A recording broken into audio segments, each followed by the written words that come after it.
No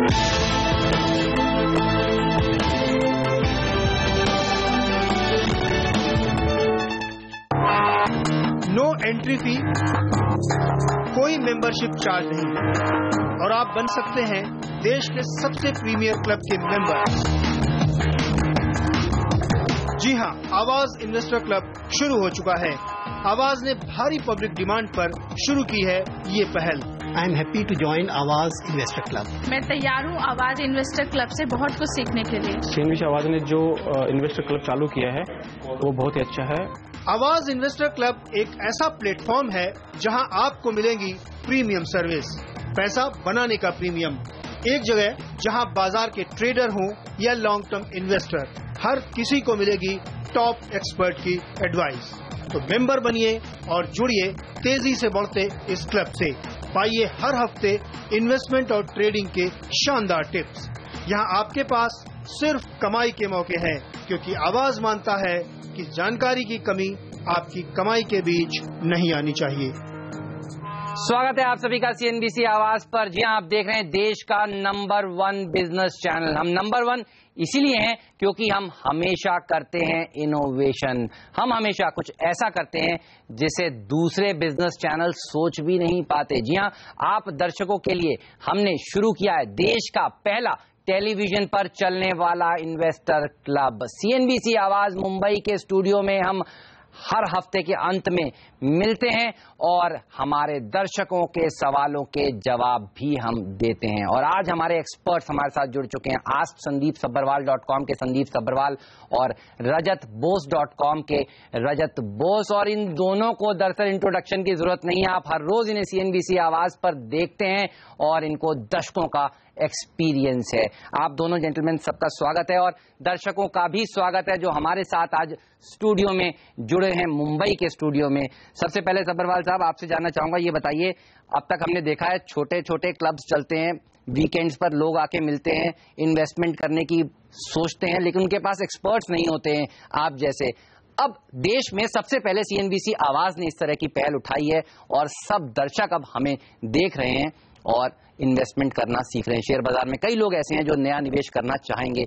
आपका इस concept के ऊपर क्या व्यू है? देखिए, होता यह है कि जब मार्केट चढ़ता है तब लोगों को लगता है कि हमें निवेश करना चाहिए, जब मार्केट गिरता है लोगों को लग रहा है कि हमें बेचना चाहिए। लेकिन एक लोगों को पूरा लॉजिक पता होना चाहिए कि स्टॉक मार्केट में इन्वेस्ट करके लॉन्ग टर्म में कैसा पैसा बनाया जा सकता है और निवेश क्यों करना चाहिए, किस कारण से करना चाहिए। ये नहीं कि आपको कोई टिप आ गया और आपने खरीद लिया और पैसा बना या नहीं बना। लॉन्ग टर्म इन्वेस्टिंग में पैसा बनता है, तो लॉन्ग टर्म इन्वेस्टिंग कैसे की जाए और बाकी लोग कैसे करते हैं और एक दूसरे से सीखें, तो वो ज़्यादा इंपॉर्टेंट है। तो मुझे लगता है कि अगर ये प्रोसेस आगे चलेगा और ज़्यादा से ज़्यादा दर्शक देखेंगे, क्योंकि लोग स्टूडियो में तो थोड़े ही लोग हैं, लेकिन जब बाकी लोग देखेंगे, पूरे देश के लोग देखेंगे और ऐसे शोज चलते रहेंगे, तो मुझे लगता है कि एक इन्वेस्टर एजुकेशन की तरफ एक अच्छी चीज़ रहेगी। बिल्कुल रजत, शुक्रिया आपका सबसे पहले तो कलकत्ता से स्टूडियो में आने के लिए, मुंबई के। ये बताइए आपका क्या व्यू है इस क्लब के बारे में? देखिए, पहले तो मैं आपकी शुक्रिया अदा करना चाहता हूँ कि ये आप इतना ही सीरियस लिए हैं कि हमको कलकत्ता से बुलाए हैं, इतनी दूरी से यहाँ लाके बुलाए हैं, लोगों से मिला रहे हैं और एक क्लब की इनिशिएटिव जो लिया है ये बहुत बेहतरीन चीज़ है। हम लोग यहाँ पे आप लोग टीवी प्रोग्राम पे सवाल पूछते हैं, हम उसका स्टॉक की तरह जवाब देते हैं कि क्या लेना चाहिए, क्या बेचना चाहिए। लेकिन अभी एक वक्त आया है जबकि सिर्फ आपकी दर्शक सिर्फ they should not be asking only for fish, बिल्कुल, they should be learning how to fish.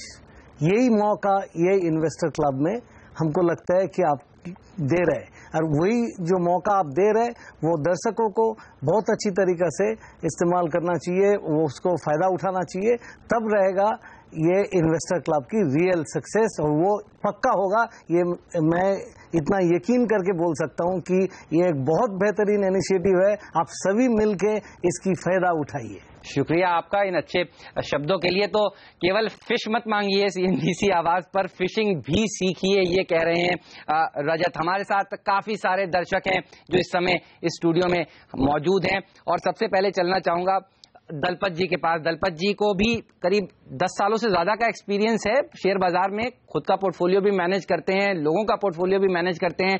Dalpat जी, ये बताइए आप क्या जानना चाहते हैं और आपको ये कंसेप्ट कैसा लगा? आपका कंसेप्ट बहुत अच्छा है, क्योंकि इन्वेस्टर्स को ये जानना बहुत जरूरी होता है कि कभी इन्वेस्ट करना चाहिए, कभी निकलना चाहिए। जनरली ये देखा है, जब पैसा आता है तो लोग शेयर खरीदते हैं, जब कोई जरूरत होती है तो शेयर बेचते हैं। जबकि शेयर तब खरीदना चाहिए जब वो एक वैल्यू बाइंग का स्टॉक है, और जब बेचना चाहिए जब उसमें आपको अच्छा मुनाफा हो रहा है। मेरा सवाल संदीप जी से है, पावर सेक्टर से संबंधित है। मोदी जी की सरकार हर गांव 24/7 बिजली देने के लिए प्रतिबद्ध है। एक तरफ कोल मिनिस्टर कह रहे हैं कि हम पावर टैरिफ नहीं बढ़ने देंगे, दूसरी तरफ हमने ये देखा है कि कोल फ्रेट बढ़ा है, सेस बढ़ा है और एग्रेसिव कोल बिडिंग हुआ है। और एक पावर प्रोजेक्ट लाने के लिए कम से कम 3 साल का समय लगता है, और ये कैपिटल इंटेंसिव इंडस्ट्री है। तो मैं आपसे जानना चाहता हूं कि आपको पावर सेक्टर का भविष्य कैसा लगता है, और उसमें कौन से स्टॉक्स आपके दृष्टिकोण से अच्छे हैं जो investor short term, medium term और लॉन्ग टर्म से इन्वेस्ट कर सकते हैं? देखिए, मेरा हमेशा से ये विश्वास रहा है कि जो पावर सेक्टर है उसमें जो प्लांट लगाते हैं लोग, जो पावर प्लांट लगाने वाली कंपनीज हैं, उनमें निवेश करने से कभी ज़्यादा पैसा नहीं बनता, क्योंकि उसके कारण आपने खुद ही गिरा दिए कि बहुत कैपिटल इंटेंसिव है, बहुत समय लगता है। पहले कोल सस्ता मिल जाता था लिंकेज से, तो ज़्यादा प्रॉफिट बनाने का उम्मीद थी। तो एक कंपनी है जिंदल स्टील एंड पावर, जब उनका खुद के कोल माइंस थे और वो सस्ते में कोल निकाल लेते थे तो उन्होंने बहुत पैसा बनाया। लेकिन आज के दिन अब कोल ऑक्शन हो गया, कोल के प्राइस ज़्यादा हो गए, और तो उस हिसाब से मुझे लगता है कि अगर आप पावर सेक्टर और हर गांव में बिजली, पावर सेक्टर का अगर आप असली में फायदा उठाना चाहते हैं, तो आप वो जो कंपनी उसके इक्विपमेंट बनाती हैं उनमें प्ले कीजिए, कि जो कंपनी इक्विपमेंट बना के सप्लाई करेगी इसके लिए उसको फायदा होगा, या कंपनी जैसे जो ट्रांसमिशन लाइन लगाएगी, जो ट्रांसमिशन लाइन का इक्विपमेंट बनाएगी, उनको फायदा होगा। तो ऐसे में कंपनीज हैं जैसे कल्पतारू पावर करके कंपनी है, KEC इंटरनेशनल है, फिर जैसे पावर इक्विपमेंट में BHEL है, और अभी L&T भी उसमें स्ट्रांग है, और कंपनीज हैं, थर्मैक्स हैं, ये सब कंपनी थोड़े छोटे स्तर के प्लांट ये बनाते हैं। तो ये सब कंपनीज को ज़्यादा फायदा होगा, यानी कि जो कंपनी एक्चुअली पावर बना के बेचेगी। चलिए, गणेश जी दलपत जी के पीछे बैठे हैं, बताइए गणेश जी आपका सवाल क्या है? मेरा सवाल रजत जी से है। मार्केट में ऐसे अटकलें है कि निफ्टी 8500 तक आ सकती है, तो ऐसे में एक नया इन्वेस्टर अप्रोच कैसे करे मार्केट को? जी, आज काफी घबराहट है बाजार में, जिस तरह से तेज गिरा है। देखिए 8500 तक की बातें होने लगी। बताइए करे तो करें क्या? देखिए, आज जो ब्रेकडाउन हुआ है और पिछले दिनों में जो लो था 86-77 वो भी तोड़ के नीचे आ गया ये निफ्टी, तो लगता है कि वीकनेस तो बरकरार है। मैं एक चीज मानता हूं कि 8620 के आसपास एक फाइनल सपोर्ट है। वो सपोर्ट अगर टूट जाए तो जो पुरानी लो था ये फरवरी की शुरू में 10 फरवरी के दिन जो 8470 का जो लेवल है वो दोबारा टेस्ट होने की पॉसिबिलिटीज बन जाएगा। तो इसलिए very frankly I was not expecting कि आज के दिन ये 8670 टूट जाएगा, लेकिन जब टूट गया है तब मानना पड़ेगा कि वीकनेस तो आ गया है। अभी 8620 टूटने से 8470 दोबारा टेस्ट होगा, ऐसा ही उम्मीद करना चाहिए। संदीप जी, ये सवाल आज काफी सारे लोग जानना चाहते हैं कि बाजार में क्या करें। मुझे याद है CNBC आवाज पर आपने कहा था कुछ दिनों पहले कि बाजार में यहाँ से ऊपर जाने की गुंजाइश थोड़ी कम है, नीचे आने की ज्यादा है। ये बताइए आज के ब्रेकडाउन को आप कैसे देखते हैं और आपको क्या लगता है किस स्तर तक नीचे आ सकता है बाजार? देखिए, बाजार जैसे रजत जी ने कहा, मुझे लगता है कि जनवरी में एक जो लो बना था मार्केट का, वहां तक तो आएगा ही मार्केट, तो वो करीब 8400 के आसपास था उस समय। तो क्योंकि वो एक उस लो आया था जब राजन जी ने रेट कट किया था, लेकिन रेट कट का फायदा इकोनॉमी को आज तक नहीं हुआ, क्योंकि 50 बेसिस पॉइंट का रेट कट हो चुका है, लेकिन पास थ्रू बैंक्स का सिर्फ हार्डली कुछ है। तो इकोनॉमी को जब फायदा होना शुरू होगा तभी मार्केट्स पे सपोर्ट आएगा। रिजल्ट्स भी खराब थे पिछले क्वार्टर के, लेकिन लॉन्ग टर्म में गवर्नमेंट के कुछ स्टेप्स अब हमने लेटली जो देखे हैं वो काफी अच्छे हैं। जैसे इंश्योरेंस बिल पास हुआ कल, इंपोर्ट एक्सपोर्ट के रेगुलेशन इन्होंने बहुत सिंप्लीफाई कर दिए हैं। तो अब फाइनली एक दिशा दिख रही है जहां पे गवर्नमेंट के इनिशिएटिव्स का असर आना शुरू हुआ है। तो मुझे दो तरफ के पुल्स हैं मार्केट में। तो मुझे लगता है कि अभी मार्केट फिलहाल थोड़ा नीचे जरूर जाएगा, लेकिन अगले कुछ ही हफ्तों में ऐसा समय आएगा जब निवेश के मौके मिलेंगे और तब लोगों को निवेश करना चाहिए। चलिए, वक्त हो गया यहाँ पर एक छोटे से ब्रेक लेने का। ब्रेक के बाद भी सवाल जवाब का सिलसिला जारी रहेगा। आप देख रहे हैं CNBC आवाज पर CNBC आवाज investor club. Thank you CNBC आवाज the starting for the great initiative. मैं CNBC आवाज को धन्यवाद देना चाहूंगी जिन्होंने इन्वेस्टर क्लब चालू किया है। इससे मैं घर बैठे बैठे कई ज्ञान की बातें सीख पाऊंगी और जो मेरी सेविंग्स है उनको कैसे इन्वेस्ट करना है इसके बारे में जान पाऊंगी। CNBC आवाज के इस इन्वेस्टर क्लब प्लेटफॉर्म से हम अपनी ट्रेडिंग स्ट्रेटेजी तैयार करेंगे।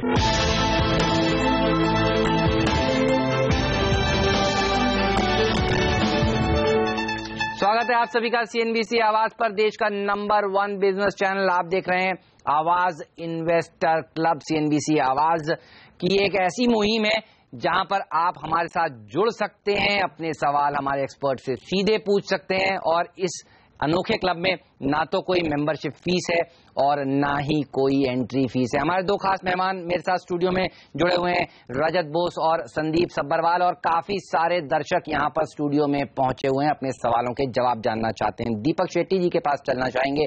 शेट्टी साहब बताइए, क्या जानना चाहते हैं आज आप? सर मेरा क्वेश्चन संदीप जी से है। मैं IPO इन्वेस्ट किस में करूं, एडलैब्स जो अभी खुला है या मैं रुकूं नेक्स्ट मंथ के लिए आइनॉक्स विंड्स के लिए?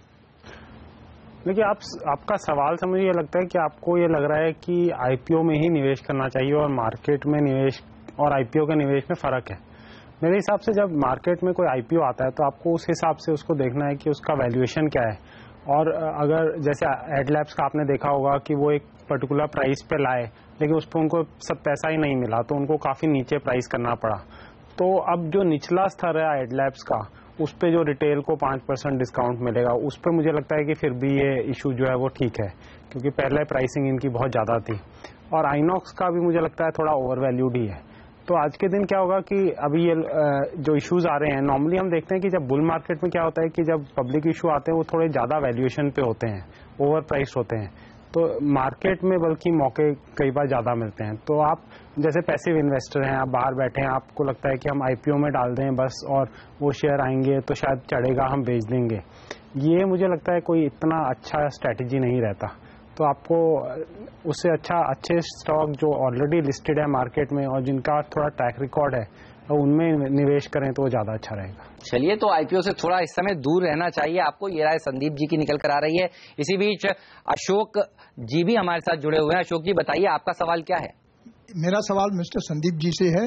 मुझे पूछना है कि टेलीकॉम सेक्टर में कौन से शेयर पे इन्वेस्ट करना चाहिए। ओके, टेलीकॉम क्षेत्र में एक अच्छी रैली देखने को मिली है संदीप जी इस पूरे हफ्ते।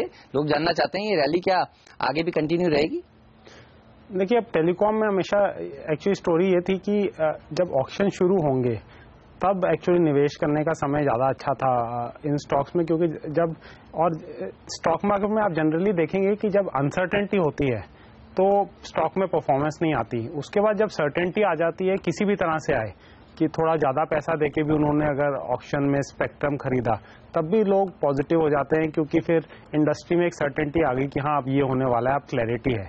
तो उस हिसाब से अब 2 स्टॉक्स हैं जिनको देखा जा सकता है, भारती एयरटेल और आइडिया। ये 2 स्टॉक्स जो है वो निवेश लायक हैं मार्केट में।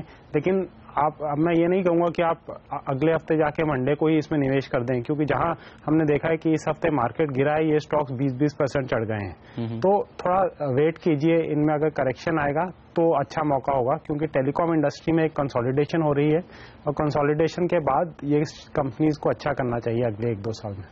रजत, जिस हिसाब से इन शेयरों ने इस हफ्ते एक अच्छा प्रदर्शन दिखाया, ये बताइए आपको कौन सा शेयर इन सब में सबसे ज्यादा अच्छा लगता है जहां पर निवेश किया जा सकता है? भारतीय, आइडिया, आरकॉम? देखिए, आरकॉम में डाउन ट्रेंड चल रहा है तो उसको डाउन ट्रेंड तोड़ के ऊपर जाने में काफी टाइम लगेगा। मतलब अभी एक बार थोड़ा सा बाउंस दिखाए भी तो उतना कॉन्फिडेंस नहीं आएगा। मेरे ख्याल से I am fully in agreement with Sandeep कि भारतीय और आइडिया ये दोनों ही निवेश करने लायक है। और इसमें जिस तरीका का वर्टिकल मूव हुआ है, एक बार थोड़ी सी इंतजार करना चाहिए। जैसा मुझको लगता है कि अगर बाजार की माहौल खराब रहेगा तो हो सकता है कि भारती जो है वो 395 को दोबारा टेस्ट करेगा। वहां पे वो पहले हाई बनाते थे और आइडिया जो है वो फिर से एक बार नीचे की तरफ आएगा, वहां पे भी पुरानी हाई के आसपास में आप अगर निवेश करेंगे तो बेहतर रहेगा। ये दोनों में ही ब्रेकआउट दिख रहा है तो इसमें बाई ऑन डिप्स ही करना चाहिए, बाकी छोड़ दीजिए, बाकी काउंटर में निवेश करने में कोई सेंस नहीं होता। चलिए, तो दोनों ही एक्सपर्ट की सहमति है, भारती और आइडिया ये दो स्टॉक्स हैं जिनमें आप गिरावट में निवेश कर सकते हैं, अच्छी रिटर्न्स आपको मिलेंगे। वक्त है फिलहाल एक फिर से छोटा सा ब्रेक लेने का। ब्रेक के बाद भी सवाल जवाब का सिलसिला जारी रहेगा।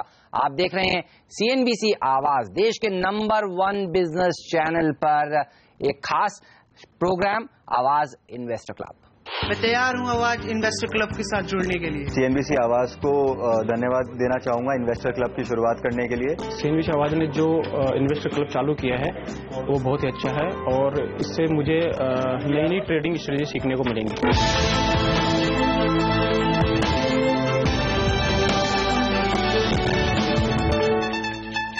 आवाज इन्वेस्टर क्लब में आप सभी का एक बार फिर से स्वागत है। हमारे दोनों खास मेहमान हमारे साथ शो में बने हुए हैं और काफी सारे दर्शक हैं जो अपने सवालों के जवाब जानना चाहते हैं। चलिए इसलिए चलते हैं केदार के पास। बताइए केदार, आपका क्या सवाल है?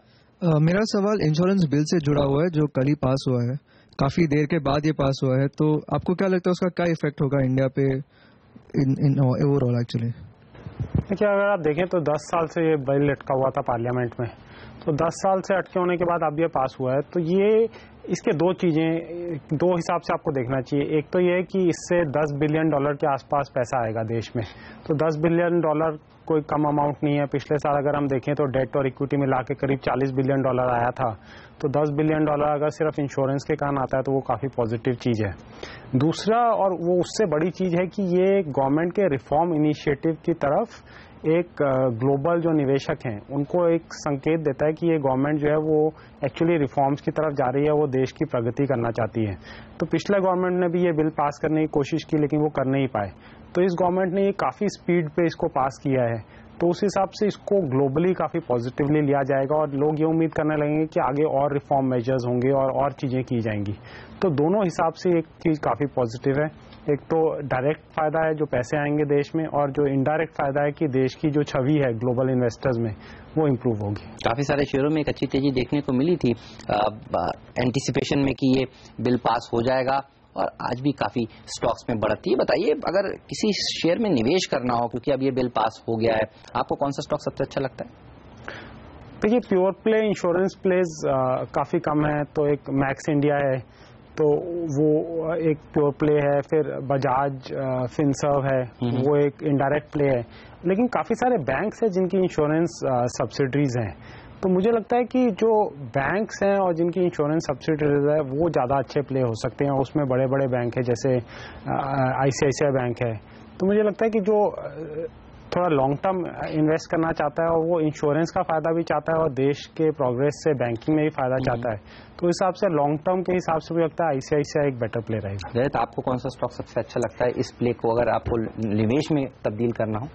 देखिए, तकनीकी रूप से देखा जाए तो प्योर इंश्योरेंस प्ले में मैक्स इंडिया की चार्ट जो है वो सबसे बेहतरीन चार्ट नजर आता है, जबकि कल ये ऊपर में 500 के ऊपर में सस्टेन नहीं कर पाया, काफी नीचे आके बंद किया।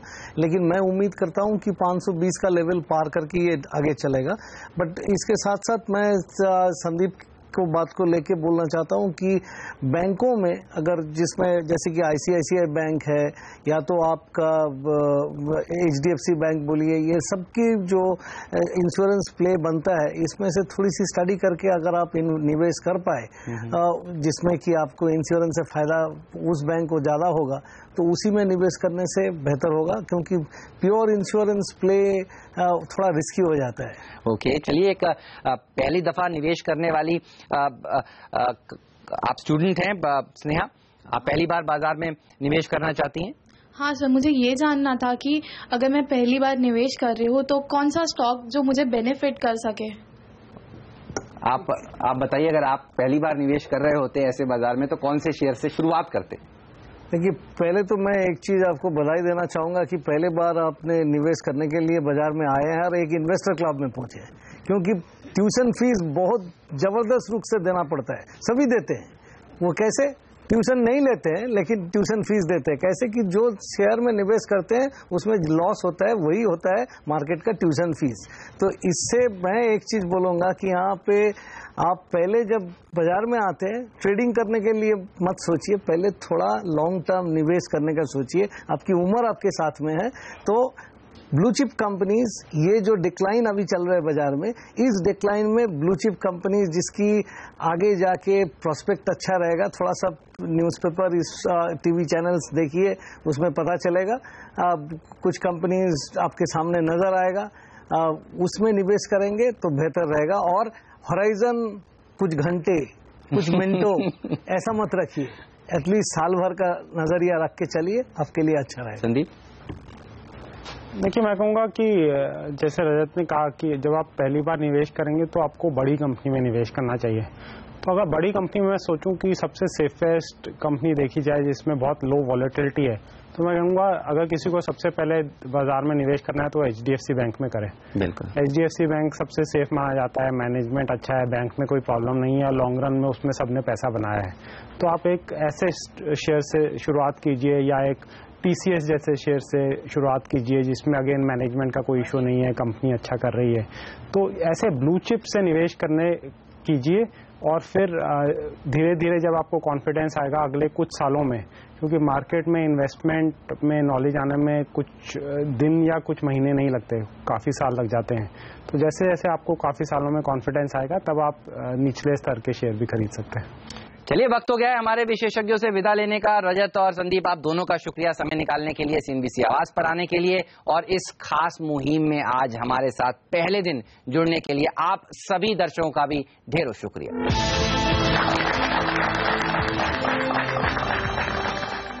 इंडिया बड़ी तेजी से आगे बढ़ रहा है और तरक्की के इसी सफर को आगे बढ़ाते हुए आवाज लाया है देश का पहला इन्वेस्टर क्लब, जहां मिलेगी आपको एक्सपर्ट एडवाइस और अपने इन्वेस्टमेंट से जुड़े हर सवाल का जवाब। वहीं कुछ चुनिंदा इन्वेस्टर्स को मिलेगा मौका हर हफ्ते एक्सपर्ट से लाइव इंटरैक्ट करने का।